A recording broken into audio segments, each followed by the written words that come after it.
안녕하십니까, 불스입니다. 자, 오늘 여섯 번째 시간, C# 여섯 번째 시간, 연산자 두 번째 시간을 진행하도록 하겠습니다. 자, 우리가 지난 시간에 배웠던 연산자, 산술 연산자, 자동 증감 연산자, 관계 연산자, 그리고 논리 연산자, 할당 연산자, 그 다음에 조건 연산자 등에 대해서 살펴보았습니다. 연산자는 컴퓨터는 어차피 데이터를 가지고 어떠한 연산을 하는 거기 때문에 데이터와 함께 굉장히 중요한 요소라고 우리가 지난 시간에 학습을 했습니다. 그리고 지난 시간에 배웠던 산술, 자동, 관계, 논리, 할당 뭐 그런 연산자들은 일상생활에서도 어느 정도 쓰이는 연산자이기 때문에 별 어려움 없이 여러분들이 학습을 하셨을 겁니다. 자, 오늘은 조금 생소한 일상생활에서는 우리가 사용을 하지 않고 컴퓨터 상에서만 사용을 하는 비트와 관련된 연산자를 학습을 해보도록 하겠습니다. 자, 그래서 비트를 이용한 시프트 연산자와 논리 연산자에 대해서 살펴보도록 하겠고요. 다음에 연산자 우선순위, 어떠한 연산자가 여러 개 이렇게 쭉 나열되어 있을 때 어떠한 연산자를 먼저 연산을 진행해야 되는지 우선순위에 대해서 살펴보는 시간을 갖도록 하겠습니다. 자, 첫 번째 비트를 이용한 시프트 연산입니다. 자, 우리가 보통 지난 시간에 배웠던 산술 연산자니 뭐 자동 증감 연산자니 관계 연산자니 이런 거는 대부분 다 정수를 통해서 우리가 연산을 이루어지고 조금 더 나가면 실수를 통해서 이루어집니다. 자, 하지만 컴퓨터는 엄연히 컴퓨터의 데이터를 이루고 있는 최소의 단위 뭐예요? 1비트라는 게 있죠. 그리고 1비트가 몇 개? 8개 모이면 이렇게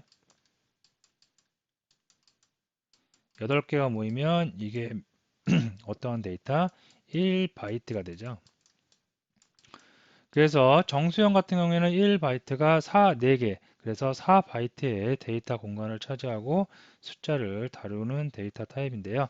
자, 이럴 때 비트를 이용한 연산자란 건 뭐냐면 컴퓨터에서 데이터를 이루고 있는 최대 단위, 요 비트 있죠. 이 비트를 가지고 어떠한 연산을 한다는 얘기입니다. 우리가 보통 정수형 1, 2, 3 이런 정수형이나 조금 더 나아가서 부동수 수점 3.14 등을 가지고 계산을 하면 충분히 조금 쉽게 계산이 될 수가 있는데 꼭 굳이 이렇게 바이너리 코드까지 들어가서 10진수를 2진수로 바꾼 바이너리 데이터까지 들어가서 0과 1을 가지고 비트를 가지고 연산을 해야 되는 불편함을 왜 겪어야 되는지에 대해서는 답은 딱 한 가지입니다. 빠른 연산, 하드웨어 제어나 이런 때 있어서 굉장히 빠른 이런 정수형이나 실수형보다 엄청나게 빠른 속도를 낼 수 있기 때문에 연산 속도가 빠르다는 것은 그만큼 내가 만든 솔루션의 퍼포먼스가 좋다는 얘기입니다. 그래서 속도를 더 빠르게 하기 위해서 우리가 보통 비트 연산자를 쓰고요. 그렇다고 해서 모든 프로그램에서 비트 연산을 다 쓴다. 너무 불편하고 그럴 필요도 없습니다. 그래서 대부분 다 그냥 일반적인 연산자를 많이 쓰고요. 데이터를 가지고 많이 작업을 하고 꼭 필요한 시점에만 비트를 이용한 시프트 연산자나 논리 연산자를 사용을 해주시면 되겠습니다. 자, 그러면 비트를 이용한 시프트 연산자에 대해서 한번 살펴보도록 하겠는데요. 자, 여기에 123이라는 10진수 데이터입니다. 123이라는 정수가 있어요. 자, 요거의 데이터 타입이 예를 들어서 int형이라고 한번 해봅니다. 자, int형은 4바이트의 데이터, 메모리 공간을 차지하고 있죠. 그래서 1비트, 2비트, 3비트, 4비트, 5비트, 6비트, 7비트, 8비트에서 1바이트, 요게 한 묶음, 그 다음에 여기 또 한 묶음, 또 여기 한 묶음, 또 여기 한 묶음에서 총 4바이트의 공간을 차지하는데 이때 123이라는 데이터를 표현하기 위해서는 이진수로 1101111이라는 이런 데이터 바이너리 데이터를 갖고 있을 수가 있습니다. 요거를 좀 확인해 보면 우리가 학교 다닐 때 수학 시간에 배웠던 10진수를 이진수로 나타내는 건데요. 여러분들 PC에 이렇게 컴퓨터 그 계산기가 있는데요. 계산기를 갖고도 우리가 간단하게 확인을 해볼 수가 있어요.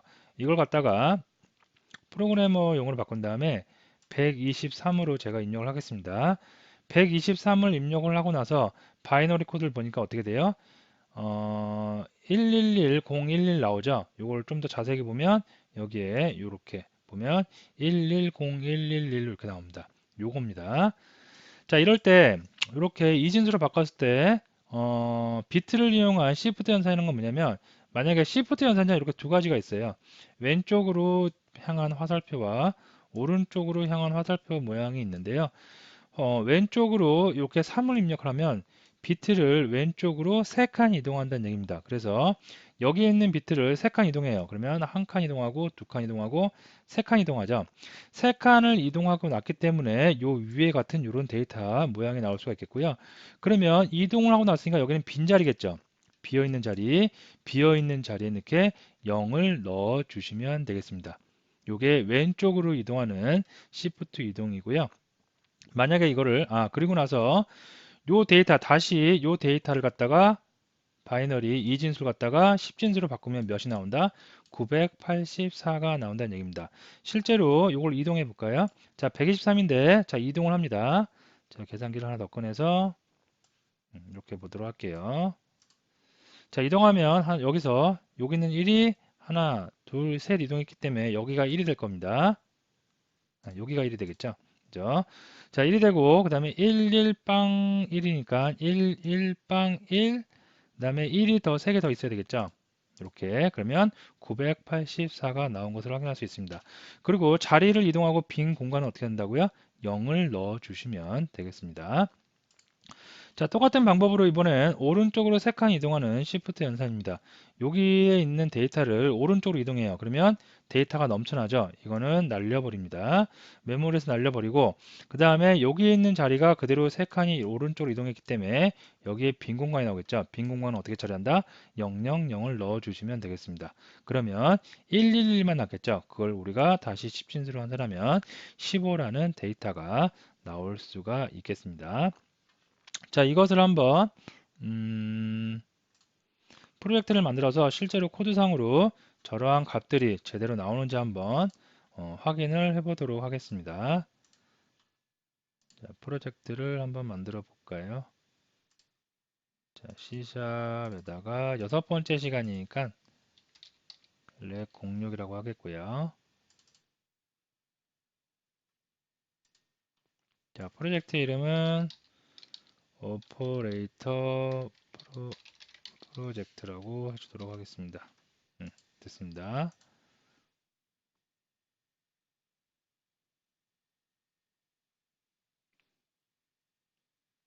자, 프로젝트를 만들었고요. 자, 요거 CS 파일, 클래스 파일로 한번 바꾸도록 하겠습니다.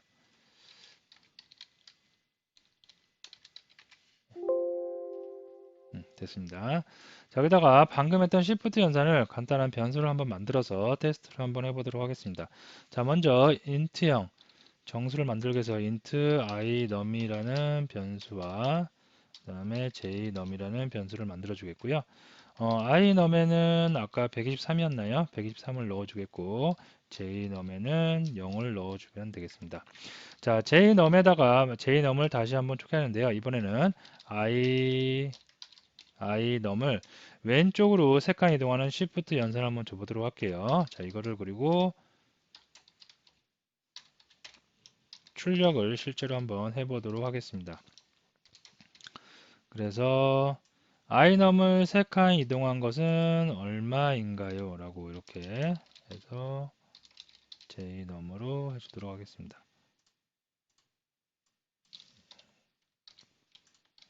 됐죠? 자, 그러나서 실행을 한번 제가 해보도록 하면 어떻게 나와요?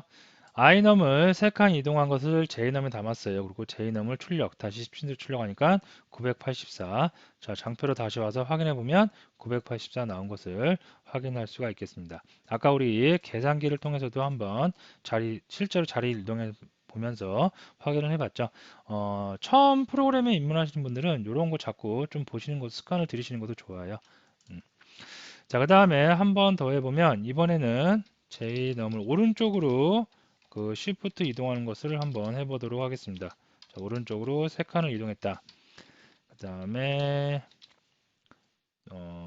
오른쪽으로 이동한 것을 한번 또 출력을 해보겠습니다. 그러면 몇이 나오는지 확인해 보면 15가 나온 것을 확인을 할 수가 있겠습니다.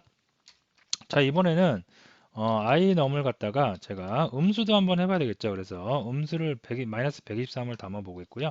jnum에다가는 iNum에서 왼쪽으로 세 칸을 한번 이동해 보도록 하겠습니다. 그 다음에 콘솔로 한번 똑같이 출력을 해 보도록 할게요. 됐습니다. 자, 이러면 몇이 나오면 984가 나오네요.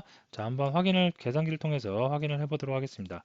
먼저 마이너스 다시 10진수 넘어가세요. 다 초기화하고 마이너스 123을 만들기 위해서 0 빼기 123을 하면 마이너스 123이 나오고, 이거를 바이너리로 보면 이렇게 이런 바이너리가 나올 수 있겠습니다. 자, 여기서 요것도 이제 이쪽을 0 빼기 1을 해서 마이너스 1 데이터로 만들어 줄게요. 이렇게 음수편이 됐습니다. 자, 여기서 이거를 Shift 연산을 했는데 왼쪽으로 코드를 보면 왼쪽으로 3칸 이동한 겁니다. 그러면 똑같이 왼쪽으로 3칸을 한번 이동해 볼게요. 자, 1이 여기서 1칸, 2칸, 3칸 이동해야겠죠? 그죠? 그러면 1이 여기 3칸, 여기서 하나, 둘, 셋, 여기 갑니다. 그리고 비어있는 자리는 다 빵빵빵을 넣어주고요.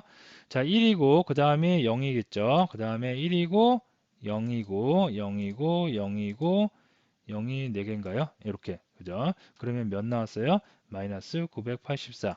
실제로 콘솔에 찍힌 거를 확인해 보면 마이너스 984가 나온 것을 확인할 수가 있겠습니다. 자, 이렇게 해서 또 뭐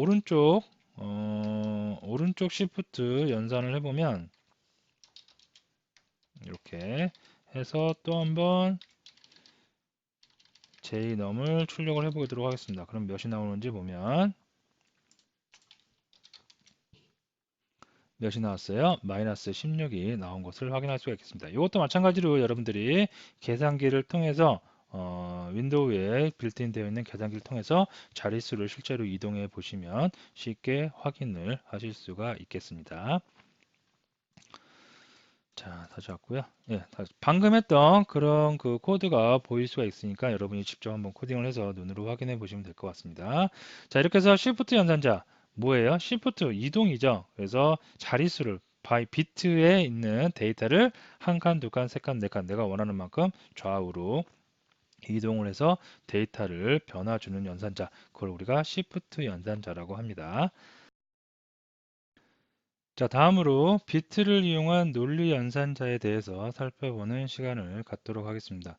우리가 지난 시간에 논리 연산자, 논리 곱이라든가 논리합, 둘 중에 하나만 true이면은 true가 되는 경우, 둘 중에 하나가 true이면 false가 되는 경우, 그런 그 AND 연산자와 OR 연산자에 대해서 살펴본 적이 있습니다. 그거를 비트로 한번 옮겨와서 사용하는데요. 여기 보시면 이렇게 AND가 하나 있어요. 이걸 우리가 논리고 AND 연산자라고 그러고요. 이렇게 OR가 하나만 있습니다. 이거를 논리합. 다음에 조금 생소한데 베타적인 논리합이라는 연산자도 있습니다. 자, 이거를 한번 보면 숫자 11과 20이라는 게 있습니다. 요 10진수를 갖다가 2진수로 바꾸면 0, 1, 0, 1, 1이 나오고요. 22는 1, 0, 1, 1, 0이 나옵니다. 이렇게 나왔을 때 비트를 이용한 논리 연산자는 어떻게 보면 되냐면, 일단 AND 연산자는 모두 다 true여야지 true인다는 것을 머릿속에 담아 주시고요. 이렇게 세로로 보는 거예요. 세로로 대조를 해서 0은 컴퓨터 프로그램상에서 false를 뜻하고요. 그 다음에 1은 true입니다. 자, AND 연산자는 모두 다 true여야지 true인 거죠. 그러면 여기는 false하고 true니까 결과가 어떻게 돼요? false가 나올 수가 있습니다. 그래서 0이 나오겠고요. 이것도 true, false, 그러니까 false가 나온 거겠고요. 그 다음에 false, true니까 이것도 false. 자, 그 다음에 true, true네요. AND 연산자 true, true여야지 true니까 1, true가 나온 거겠고요. 그 다음에 보면 true하고 false네요. 그래서 이거는 0, false가 나왔습니다. 자, 이렇게 나온 값을 다시 10진수로 환산하면 몇이 나온다? 2가 나올 수가 있겠습니다. 이게 비트를 이용한 논리, 비트 논리 연산자라고 우리가 보통 얘기를 하는 연산자입니다. 자, 다음에 논리합도 있어요. 논리합은 둘 중에 하나만 true이면 결과가 true가 나왔죠. 둘 다 false인 경우를 제외하고 하나만 true가 있으면 true인 결과를 나타냈습니다. 자, 그래서 보시면 여기 false true예요. 그러면 결과가 뭐가 나오겠어요? true가 하나라도 있으니까 true 나오겠고요. true false true 나오겠고요. 여기 false true 그러면 true 나왔고 true true 당연히 true 나왔겠고요. true false 그러면 true가 나왔습니다. 그래서 이걸 다시 10진수로 환산하니까 31이란 숫자가 나올 수가 있겠습니다. 자, 다음에 베타 논리합은 뭐냐면 일상생활에서 이거는 거의가 아니라 아예 쓰이지 않죠. 이런 거는 이건 뭐냐면 위아래의 값을 비교를 하는데 비교를 해서 두 개의 값이 true이냐 false냐 중요치 않아요. 두 개의 값이 같냐 안 같냐가 중요한 겁니다. 그래서 지금 같은 경우는 같지 않죠. 같지 않으면 true인 거예요. 베타죠. 이것도 비교해보면 같지 않죠. 그래서 true가 나오고요. 이것도 같지 않습니다. 그러니까 true가 나오고요. 이건 같네요. 같으면 이렇게 false가 나오는 거예요. 약간 청개구리식이죠. 같으면 false고 다르면 베타적으로 true를 반환해주는 그런 결과를 나타낼 수가 있겠습니다. 자, 이것도 같지 않죠. 같지 않으니까 당연히 true가 나오고요. 이 값을 다시 이렇게 해보면 29, 10진수로 29가 나올 수가 있겠습니다. 자, 이것도 여러분들이 계산기를 통해서 한번 자릿수를 비교해 보면서 확인을 해보면 쉽게 알 수가 있겠고요. 예를 들어서 11이라는 숫자를 바이너리 표시하면 이렇게 되겠고요. 그 다음에 계산기를 또 하나 꺼내서 뭐 12가 아니라 몇이었나요? 22였나요? 네, 이렇게. 자, 이렇게 값이 나옵니다. 그러면 이 값을 서로 비교를 해보는 거죠. 그래서 논리 곱인 경우에는 둘 다 true여야 돼요. 둘 다 true인 경우는 여기밖에 없죠. 그래서 빵빵빵 1빵면 2가 나오겠고요. 그 다음에 논리 곱은 하나만 true인 경우죠.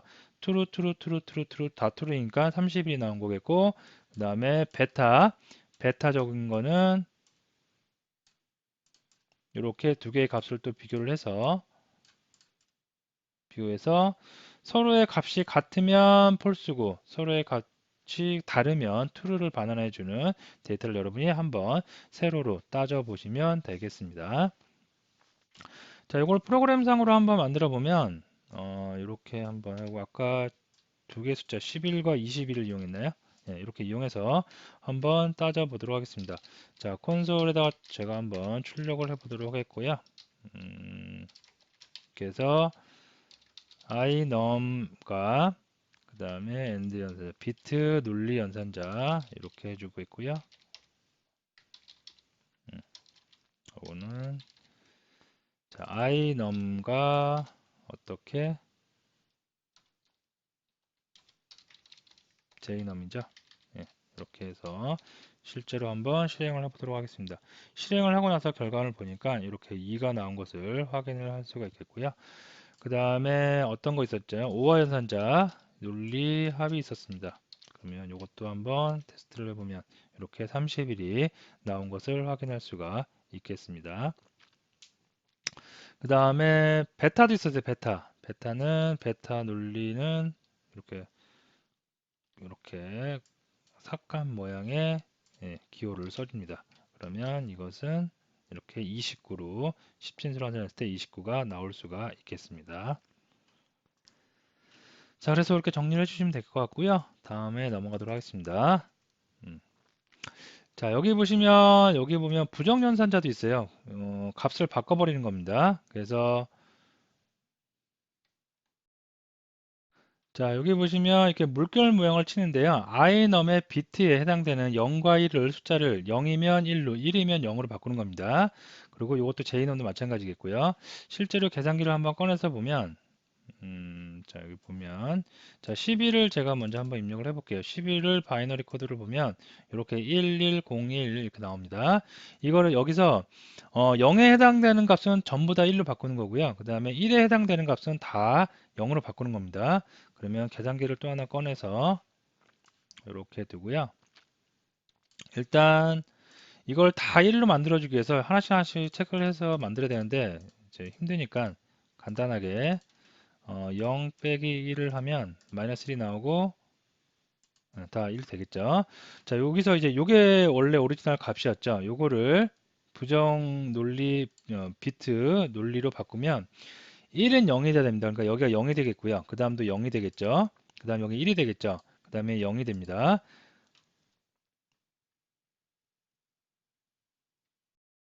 자, 여기가 1이 돼야 되겠죠. 이렇게. 그러면 몇? 마이너스 12가 나올 수가 있겠습니다. 이렇게. 그래서 물결 모양은 어떻게?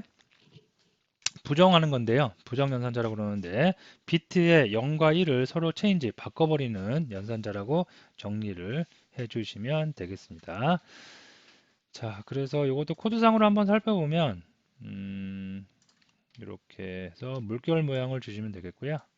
여기서 물결 모양을 주고 요 뒤에는 날려버리면 되겠죠. 자, 이렇게 보시면 11, 11이었는데 12, 마이너스 12가 나온 것을 확인할 수가 있겠습니다. 자, 그래서 비트를 이용한 시프트 연산, 자리 이동이죠. 자리 이동하는 것과 그 다음에 논리곱, 논리합, 베타, 그 다음에 부정까지 만들어낼 수 있는 논리 연산자, 비트를 이용한 논리 연산자 정리를 해 주시면 되겠습니다.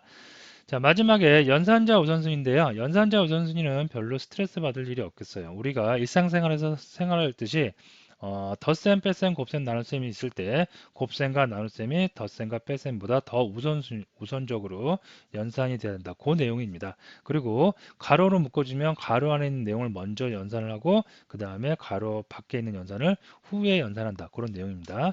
자, 그래서 여기 코드만 보시면 10 플러스 20 곱하기 30 나누기 2가 있어요. 여기서는 뭘 먼저 연산해요? 20하고 30하고 이렇게 곱하겠죠. 그럼 600이 나오겠죠. 여기서 얘가 1번이고요. 그 다음에 나누기, 나눗셈을 하죠. 600을 일어났으니까 300이 되겠죠. 300에다가 10을 더하는 요게 세 번째.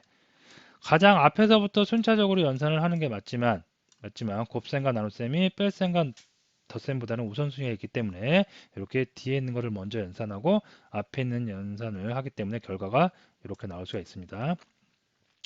자, 하지만 가로는 묶었어요. 가로를 묶으면 가로를 묶은 것이 가장 우선이죠. 그래서 30이 먼저 나오겠고요.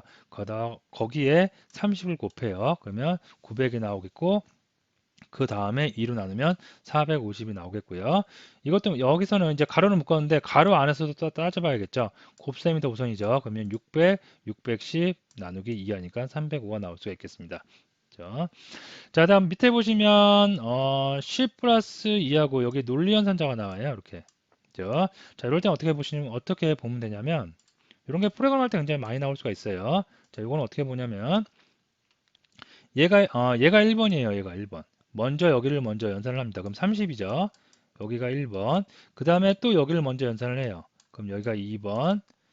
그 다음에 1번에서 나온 값과 2번에서 나온 값을 논리연산자로 이렇게 연산을 합니다. 요게 3번입니다.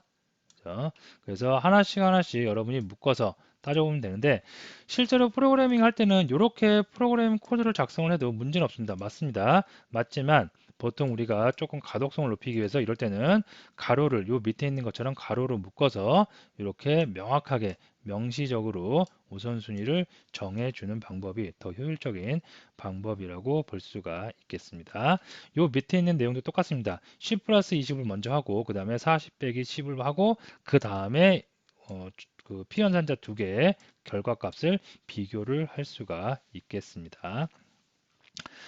자, 그래서 오늘 비트 연산자에 대해서 알아봤고요. 그 다음에 우선순위 연산자에 대해서 알아봤는데 여러분들이 처음 프로그램을 입문하신 분들은 비트 연산자가 약간 생소할 수 있습니다. 하지만 어려운 내용은 아니죠. 비트를 기준으로 해서 비트를 가지고 자리 이동을 한다든가 비트를 가지고 어떻게 논리곱이라든가 논리 연산자라든가 베타적이라든가 그런 연산을 하나씩 따져보면 됩니다. 하나씩 따져볼 때 유용하게 사용될 수 있는 게 바로 계산기죠. 계산기를 한번 꺼내서 계산기에서 바이너리 코드로 여러분이 실제로 하나씩 따져보시면 아무런 어려움이 없을 수가 있겠습니다. 그리고 마지막으로 비트 연산을 하는 이유 뭐라고 그랬어요? 빠른 속도, 굉장히 퍼포먼스, 연산 속도가 빠르기 때문에 우리가 비트 연산을 하지만 그렇다고 모든 연산을 다 비트 연산을 할 필요는 없다. 왜? 하드웨어 스펙도 좋고요. 그렇게 하기에는 너무 개발자의 조금 공수가 좀 고생이 따른다고 그럴까요? 그런 게 있기 때문에 모든 것을 다 비트 연산으로 처리할 필요는 없겠습니다. 자, 오늘 강의 여기서 마치도록 하겠습니다.